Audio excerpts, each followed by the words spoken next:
ఈ సంవత్సరం పట్టణాది వారు మెసేజ్ లో చెప్పమని నేను లేకపోతే గారికి పురమాయించారు కొద్దిగా.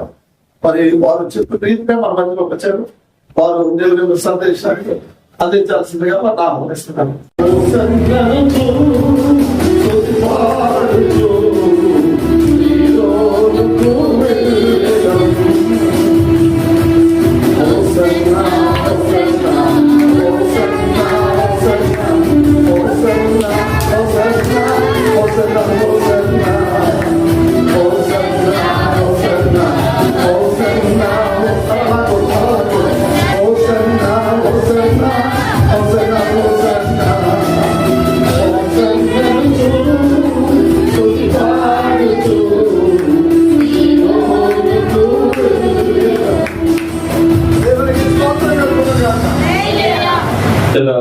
సంతోషం ప్రియులారా, దేవుడి కృపను బట్టి మరొక సంవత్సరాన్ని, మరొక నెలని, మరొక దినాన్ని ఆయన సన్నిధిలో ఉంచి మనందరికీ ఆయుష్నించి సజీవ సాక్షులుగా ఉంచిన దేవాది దేవునికి ముందుగా కృతజ్ఞతాస్తుతులు చెల్లిద్దాం. దేవునికి స్తోత్రం చెప్తాం.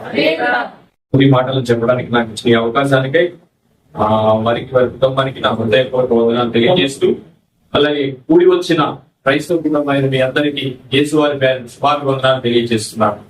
నా పేరు బాబు అంటారు. చాలా మందికి తెలుసుకోవచ్చు, కొంతమంది తెలియకపోవచ్చు. ప్రియులారా, యేసు ప్రభు వారు ఈ రోజున ఆయన యెరూషలేములోకి రావడం చాలా అద్భుతమైన ఒక సంఘటన. అంటే ఇంతకు ముందు యేసు ప్రభు వారు యెరూషలేములోకి రాలేదా? ఇంతకు ముందు ఇప్పుడు రాలేదా?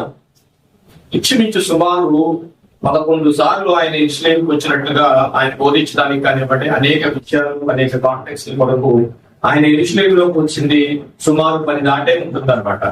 దీన్ని ఫార్మ్స్ అంటే అంటారు, మీకు అందరికీ తెలిసిందే. మండల ఆదివారం పిలుస్తారు. దీనికి ఒక బలమైన కారణం ఏంటంటే యేసు ప్రభు వారు మరణించడానికి ఈ యెరూషలేము ప్రయాణానికి వస్తున్నారు. ఆయనకి తెలుసు ఏం చేస్తారో తెలుసు, ఏం జరుగుతుందో తెలుసు. ఇది ఆఖరి యెరూషలేము ప్రవేశం ఆయనకి. అది శిష్యులకు తెలియకపోవచ్చు, ఇంకెవరికో తెలియకపోవచ్చు, కానీ ఆయనకి సమస్తము తెలుసు. ఆయన మరణిస్తానని తెలిసి ఇక్కడికి రావడం జరుగుతుంది. ఎందుకు ఈ రావడానికి అంటే, ప్రియులారా, యేసు ప్రభు వారి యొక్క శిలువ మరణానికి సంబంధించి బైబిల్ గ్రంథంలో మొట్టమొదటిసారిగా ఆయన శిలువ మరణానికి నాంది పలికిన ఎవరు అంటే ఆయనే తండ్రి అయిన దేవుడు. ఆయన శిలువ మరణానికి పాత నిబంధనలో కొత్త నిబంధనలో కలిపితే సుమారు 32 ఈ మండలాదివారం గురించి బైబిల్లో ఆలోచిస్తే ప్రవక్తలు చెప్పబడినట్టే ఇది జరిగిందట. అది చాలా ముఖ్యమైనది. ఈ మండలాదివారం అనుకున్నో లేదా ఈ ఆదివారం అనుకున్న మనం ఒకవేళ అనుకుంటే అది యేసు వారి యొక్క శిలువ మరణానికి పోల్చిన పాత నిబంధనలు రాసిన 32 వచనాల ప్రకారం ప్రవక్తలు చెప్పబడినట్టు అటువంటి మాటలు ఇక్కడ జరిగాయి. 21:4 మత్తయి సువార్త. కాబట్టి రాజు ఇది మెన్షన్ చేసుకోవాలి. కాబట్టి ఎవరండి ఇప్పుడు వస్తున్నది? ఎవరు? రాజు. ఇదిగో ఈ రాజు సాత్వికుడై గాడిదను, ఆ పదం ఏంటంటే భారవాహక. భారవాహక అంటే ఎక్కువ బరువులు మోసే వాహనం అని అర్థం. ఇది కొంతమంది కన్ఫ్యూజ్ అవుతున్నాం, అందుకని చెప్పేస్తున్నాను అనమాట. భారవాహకం అంటే చదివేస్తున్నాం కానీ ఆ తర్వాత మళ్ళీ ఏంటో తెలుసుకోవడానికి వెళ్దాం అక్కడికి. భారవాహకం అనే పదాన్ని ఎందుకు ఉపయోగించాడంటే, భారం అంటే చాలా బరువైన బరువులను మోసే వాహనం అని అర్థం. అంతే, అంతకంటే వెళ్ళలేదు అందులో. ఎందుకు రాసేటండి, యేసుప్రభు గారు కూర్చున్నాడు పిల్ల మీద, తల్లి గాడి మీద కానీ కూర్చున్నాడు, పిల్ల గాడి మీద కూర్చున్నాడు. సో అందుకని ఆ పదాన్ని అక్కడ వాడాడు. ఆ పదం వేగంగా మనకు తెలియకపోతే అదేదో మనం అనుకుంటాం, అదిగా చెప్తాను అనమాట. ఓకే, భారవాహిక పశువు పిల్ల అయిన చిన్న గాడిని ఎక్కి నీ యొక్కకు వచ్చి చూడాలని చెప్పుడి అనున్నది. ఎవరు రాశారు? కింద చూడండి మళ్ళా. అనున్నది తర్వాత శిష్యులు వెళ్ళి సరేనండి అందుకని ఎవరు రాశారు? ఇది ప్రవక్తల ద్వారా చెప్పబడినది అని రాయబడింది.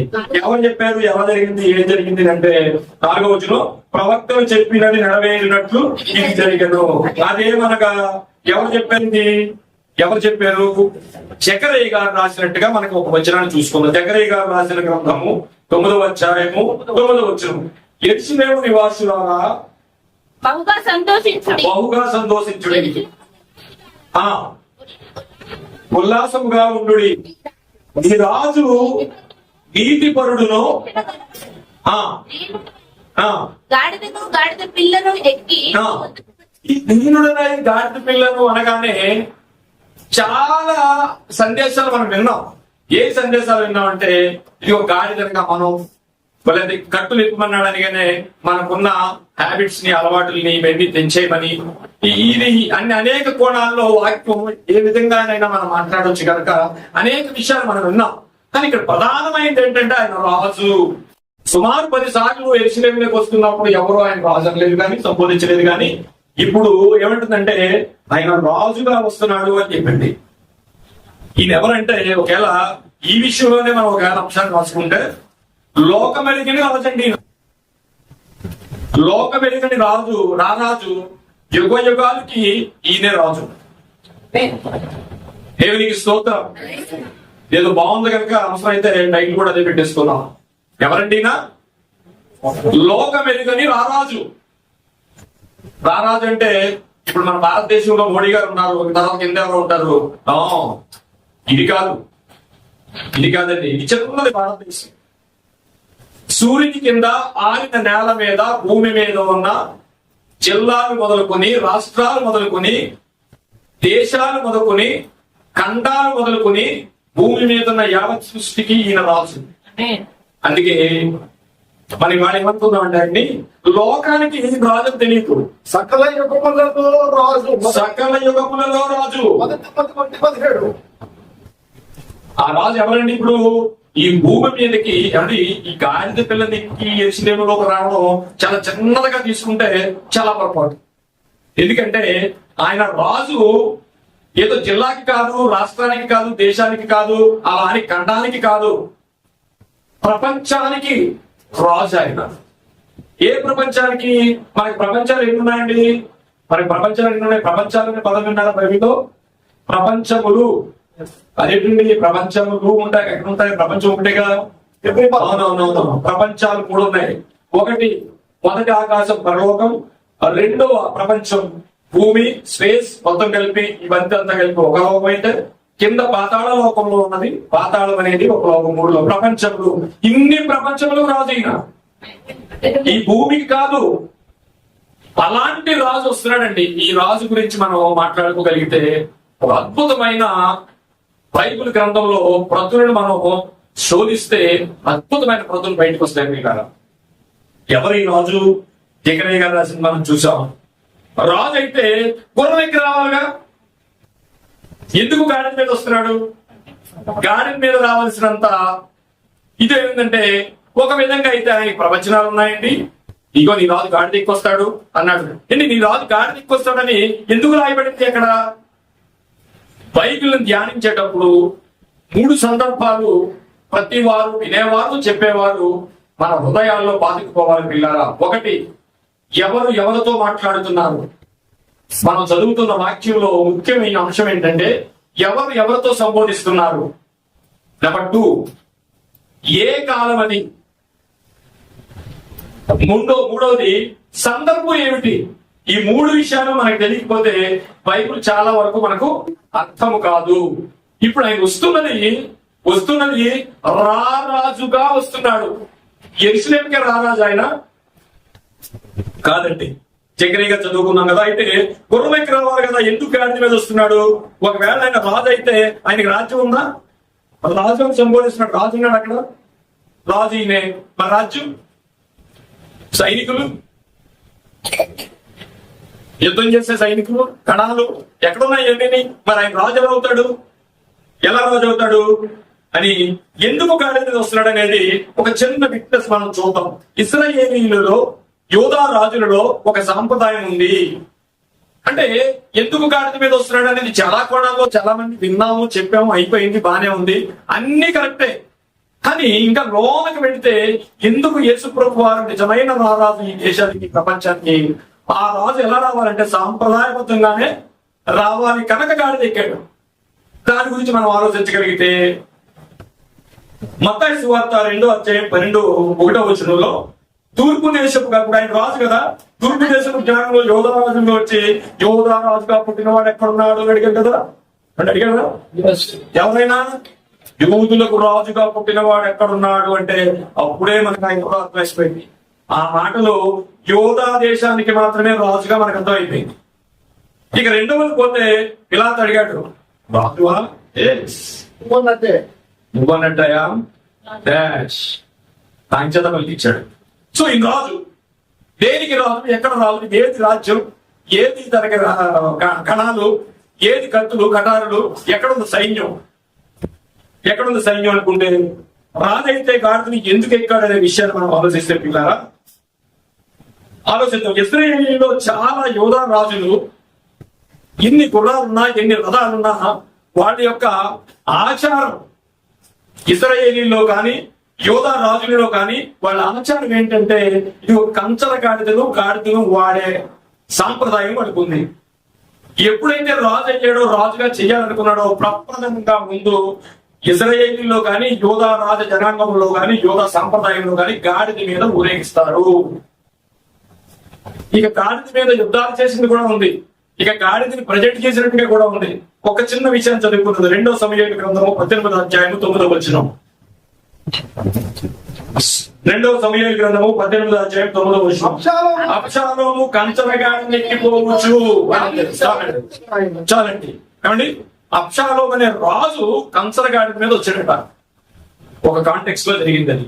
రెండవదిగా 2వ వృత్తాంతముల గ్రంథము 9:23. అంటే చాలా మంది రాజులకు ఏం చేశారంటే రాజరికాన్ని గొప్ప చేయడానికి శాబాలని చూడండి బంగారం తీసుకొచ్చింది, అది రాజరికానికి సాదృశ్యం. అలాగే రాజులకి చాలా మంది వాళ్ళ ముఖ పరిచయం చేసుకునేటప్పుడు వాళ్ళు ఇచ్చే కానుకలు ఏంటంటే బంగారము, రకరకాల వాహనాలు, వెండి వస్తువులు, బంగారు వస్తువులు, అందులో ఒక భాగం కూడా గాడిద ఉంది. చదవండి ఒకసారి. భూరాజులందరూ సొలొమోను గారికి ముఖ దర్శనం చేయుటకే కంచర గాడిదను, బంగారమును ఇలాంటివన్నీ తీసుకొచ్చారంటే గాడిదకి ఎంత ప్రాధాన్యత ఉందంటే ఇది యుద్ధంలో వాడతారు. అవసరమైతే మొట్టమొదటిసారి రాజు అయ్యే ముందు గాడిద ఎక్కి ఊరేగించాలి. దేవునికి స్తోత్రం. ఎందుకు గాడిదని ఎక్కాడు అంటే అనేక వచనాలు, అనేక విషయాలు మనం ఆత్మీయంగా మాట్లాడుకోవచ్చు. కానీ ఇక చరిత్రలోకి వెళ్తే ఇదిగో 100% చరిత్ర ప్రకారంగా యేసు ప్రభు వారు రాజు అనడానికి కొన్ని విషయాలు చాలా కోణాల్లో చెప్తారు. కానీ ఇది వేరే కోణంలో మనం ఈరోజు వాక్యాన్ని, లేఖనాలను బట్టి మనం మాట్లాడుకుందాం. ఇకపోతే మరి ఎవరన్నా చరిత్రలో గాడిదనెక్కి ఊరేగిన, ఆ గాడిదనెక్కి ఆ యెరూషలేము ప్రాంతాల్లో తిరిగిన దాఖలాలు ఏమన్నా ఉన్నాయా రాజు అయిన తర్వాత అంటే ఒక ప్రధానమైన విషయాన్ని మనం తెలుసుకుందాం. 1 రాజుల గ్రంథము 1:30. 1 రాజుల గ్రంథము 1:30.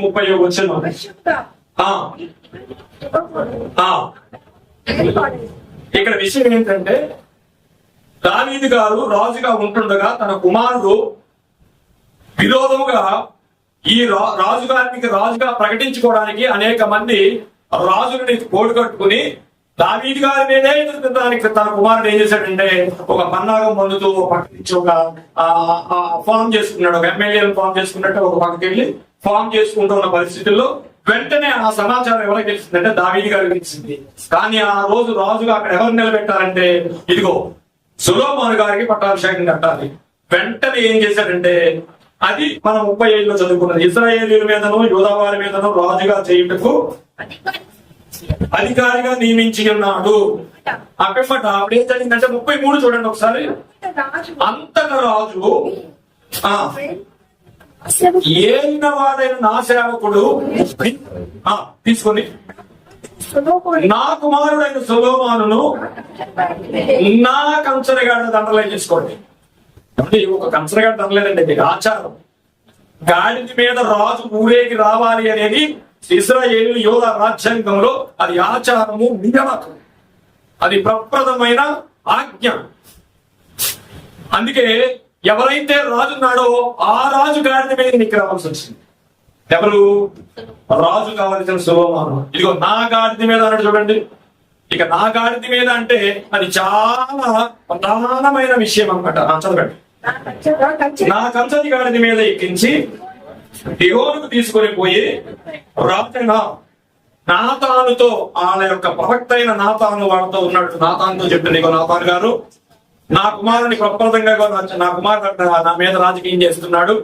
మీరు అర్జెంట్ గా ఏం చేస్తారంటే అబ్షాలోము కదమ్మా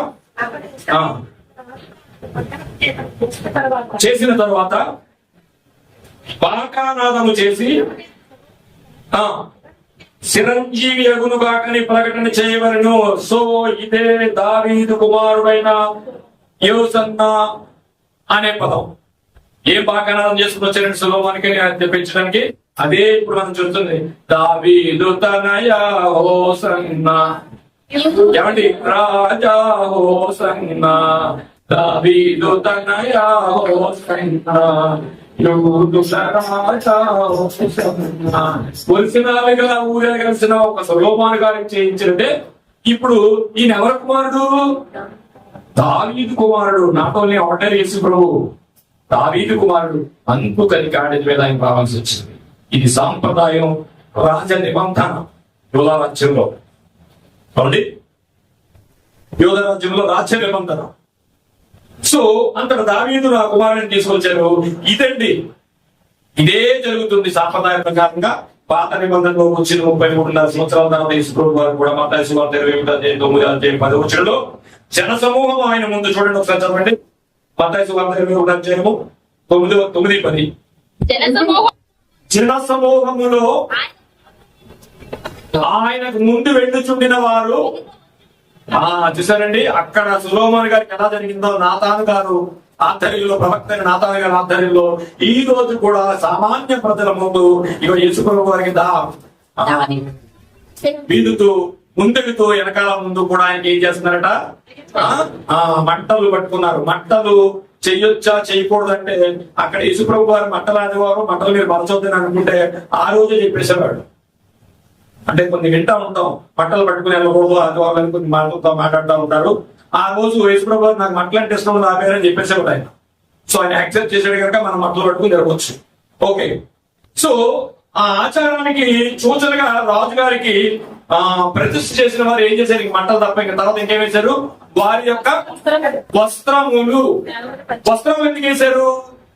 వస్త్రములు ఎందుకు వేశారు అంటే ఎందుకు చెప్పారంటే, మనం ఏ వాక్యాన్ని బైబిల్లో ధ్యానిస్తున్నా ఆచారం ఎప్పుడు, ఇది కాలం ఎప్పుడు, ఎవరు ఎవరితో మాట్లాడుతున్నారు, సందర్భం ఏంటి అనే విషయం తెలియకపోతే మనకి కొన్ని వాక్యాలు అర్థం కావు. సో ఇప్పుడు బట్టలు ఎందుకు పరుస్తున్నారు?